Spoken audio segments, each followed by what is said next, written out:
Bismillahirrahmanirrahim. Assalamualaikum warahmatullahi wabarakatuh. Alhamdulillah, salatu wassalamu ala Rasulillah Muhammad ibn Abdillah la nabiyya ba'da asyhadu an la ilaha illallah wa asyhadu anna Muhammadar Rasulullah. Allahumma shalli wa sallim wa barik ala sayyidina Muhammadin al-Fatih lima ughliq wal khatim lima sabaq nasiril haqqi bil haqqi wal hadi ila siratikal mustaqim wa ala alihi haqqa qadrihi wa miqdarihil adim. Subhanakallahumma la ilma lana illa ma 'allamtana wa 'allimna ma yanfa'una wa barik lana bima 'allamtana innaka antal alimul hakim. Alhamdulillah teman-teman sekalian mahasiswa PGMI yang sama-sama berbahagia dan dimuliakan Allah. Hari ini kita akan bahas tentang evaluasi isu-isu kontemporer dunia Islam. Yang ini berkaitan dengan tensi globalisasi dan identitas Islam.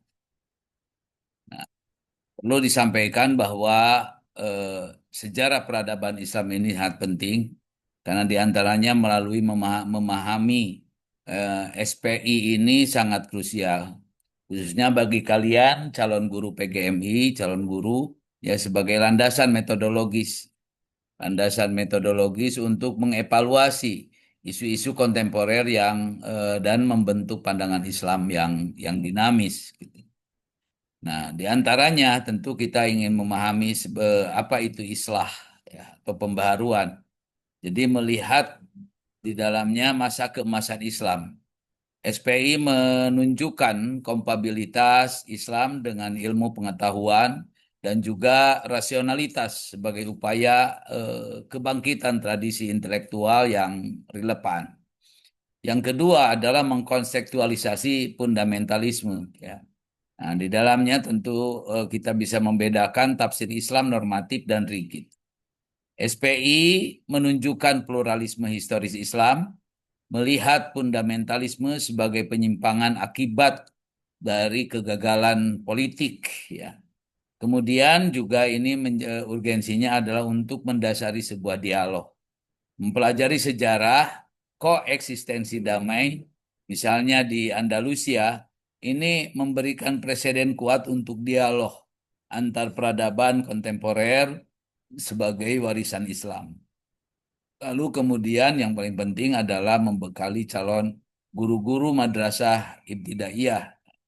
Menguasai SPI ini bisa membekali calon guru dengan pandangan Islam yang dinamis, yang intelektual, toleran, percaya diri dalam menghadapi tantangan global. Kita masuk apa itu yang disebut dengan modernitas dan juga bagaimana respon pembaharuan Islam atau respon dari islah ini. Nah, gerakan islah ini perlu diketahui ini muncul ya sebagai respon terhadap kemunduran Islam dan dominasi daripada kolonial Barat. Nah, bertujuan untuk menemukan kembali dinamika orisinal yang kompatibel dengan kemajuan, juga menolak yang disebut dengan taklid atau juga dan bid'ah, gitu ya. Dan tentunya model pembaharuan ini memiliki dampak terutama dalam hal modernitasnya. Ya, jadi dampak modernitas terhadap dunia Islam itu apa? Nah, misalnya di dalam aspek sains dan teknologi, ini berdampak kepada kesenjangan militer dan ekonomi. Nah, responnya adalah tentu perlu ada adopsi ilmu pengetahuan, dan inilah yang disebut dengan islah, gitu ya. Kemudian yang kedua dalam aspek sistem politik yang sekuler, ya. Maka ini berdampak kepada runtuhnya keholifahan dan juga negara-negara, ya, negara bangsa. Dan maka ini direspon dengan adanya tensi kedaulatan Tuhan, ya, dan juga kedaulatan rakyat, gitu, versus kedaulatan rakyat, gitu. Nah, kemudian aspek hukum dan pendidikan ini adalah berdampak kepada penerapan sistem Barat, ya. Nah, karena itu direspon untuk bagaimana mengupaya mengislamisasikan atau menginsamkan ilmu. Nah, beberapa tokoh yang bisa kita pelajari, kita telusuri yang masuk tokoh-tokoh pembaharu Islam itu, yang diantaranya muncul nama Jamaluddin Al-Afghani. Ya, beliau ini fokus pada aktivisme politik dan pan-Islamisme. Beliau menyerukan persatuan umat Islam, melawan imperialisme dan juga menjadikan Islam ini sebagai kekuatan pemersatu kemerdekaan. Lalu yang kedua ada Muhammad Abduh, ya. Nah, Muhammad Abduh ini adalah murid daripada Al-Afghani, di mana fokus pembaruannya ada di dalam reformasi teologis dan juga reformasi pendidikan. Nah, siapa Muhammad Abduh? Ya, Muhammad Abduh ini sebagai mufti besar Mesir, beliau memperjuangkan rekonsiliasi Islam dan juga akal, dan juga menegaskan sains sebagai bagian daripada ajaran Islam. Ada 3 prinsip daripada Islah, yaitu prinsip yang pertama adalah ijtihad. Ijtihad ini merupakan penalaran hukum yang independen. Kemudian yang kedua adalah rasionalitas, akal. Bagaimana Islah ini memang mendasarkan kepada penggunaan akal ya, dalam agama. Dan yang ketiga adalah reformasi pendidikan. Bagaimana mengintegrasikan ya, kurikulum ini di dalam pendidikan.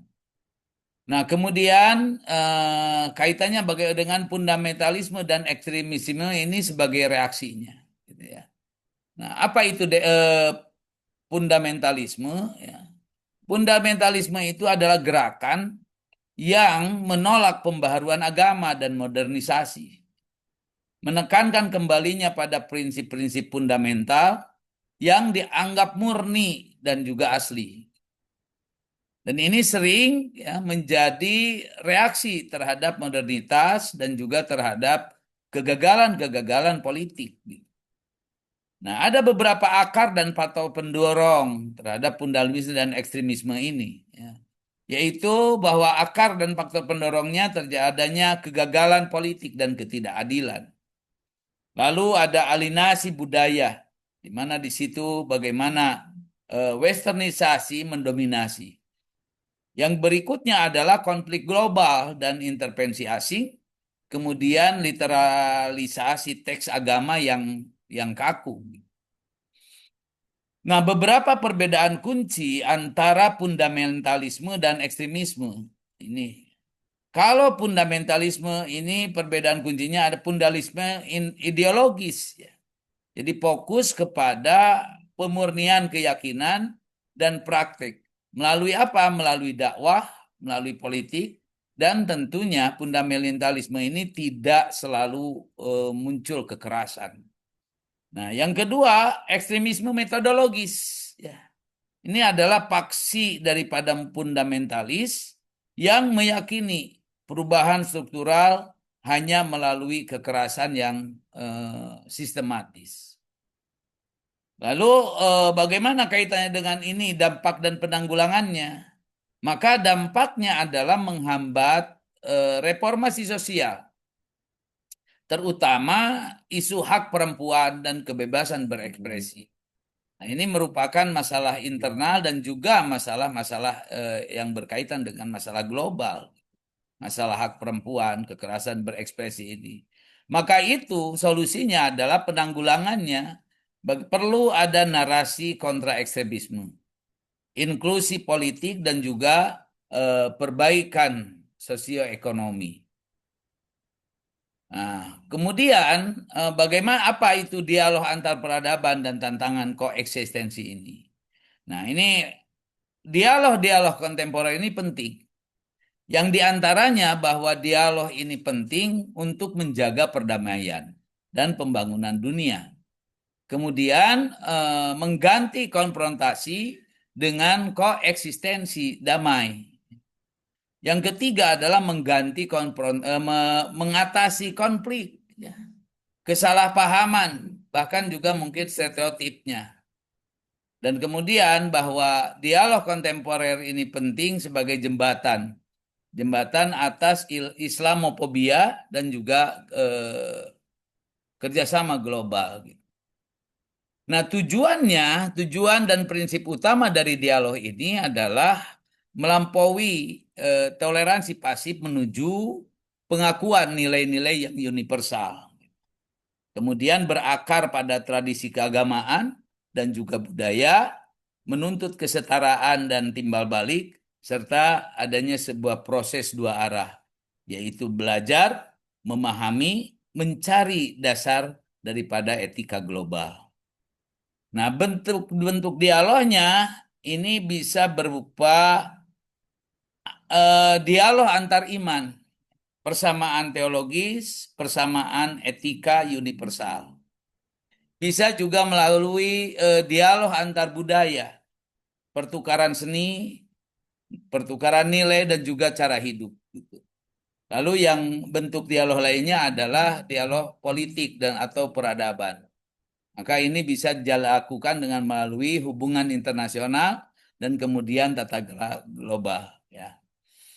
Nah, tentu dari dialog ini tidak lepas daripada yang namanya tantangan dalam pelaksanaannya. Maka tantangan dan pelaksanaannya ini berkaitan dengan stigma dan stereotip ya, di mana ini berkaitan dengan narasi media negatif, kemudian juga Islamofobia. Yang kedua adalah terkait dengan keterwakilan. Jadi sulit yang menentukan siapa sih wakil daripada dunia Islam ini. Lalu yang berikutnya ada asimetri kekuatan, ketidakseimbangan kekuasaan global. Yang berikutnya adalah kaitannya dengan isu hukum dan sosial. Bagaimana isu hukum sosial ini berkaitan dengan perbedaan hak asasi manusia, kemudian berkaitan dengan minoritas, dan juga berhubungan dengan tentang keperempuanan atau perempuan. Nah, maka melalui penjelasan ini dapat kita simpulkan ya, bahwa bagaimana arah masa depan ini ya, jadi dualitas antara modernitas dan reformasi epistemologis. Ya, jadi dunia Islam ini perlu ya mengintegrasikan ilmu modern dan nilai etika spiritualitas. Nah, tantangannya adalah reformasi epistemologis, menyatukan ilmu Islam dan modern secara organik dan juga melampaui koeksistensi. Nah, kemudian arah bagaimana mengatasi ekstremisme dari akar. Jadi mengatasi ekstremisme itu kan gejala. Nah, lalu kita dekonstruksi ideologi takfir ini melalui pendidikan inklusif gitu. Melalui tata kelola yang baik, melalui partisipasi politik dan juga mengatasi ketidakadilan ekonomi. Itu adalah merupakan kuncinya gitu ya. Kemudian memperkuat bahwa bagaimana peran Islam ini sebagai kontributor positif. Jadi keberhasilan di ranah epistemologis, di ranah sosiopolitik dan juga dialogis, ini akan menempatkan Islam sebagai kontributor positif bagi tatanan dunia yang baru. Dan ini tentunya bergantung kepada pemberdayaan pemuda dan juga bergantung kepada ijtihad yang berani. Nah, dan dialog ini juga menjadi harus bergerak dari forum-forum seremonial yang ke aksi akar rumput gitu. Ya. Lembaga Muslim perlu menyajikan narasi moderat dan menuntut kesetaraan serta pengakuan timbal balik. Nah, inilah diantaranya teman-teman sekalian yang bisa kita paparkan pada kesempatan ini. Mudah-mudahan ada guna dan manfaatnya. Wallahul muwaffiq ila aqwamit thoriq. Wassalamualaikum warahmatullahi wabarakatuh.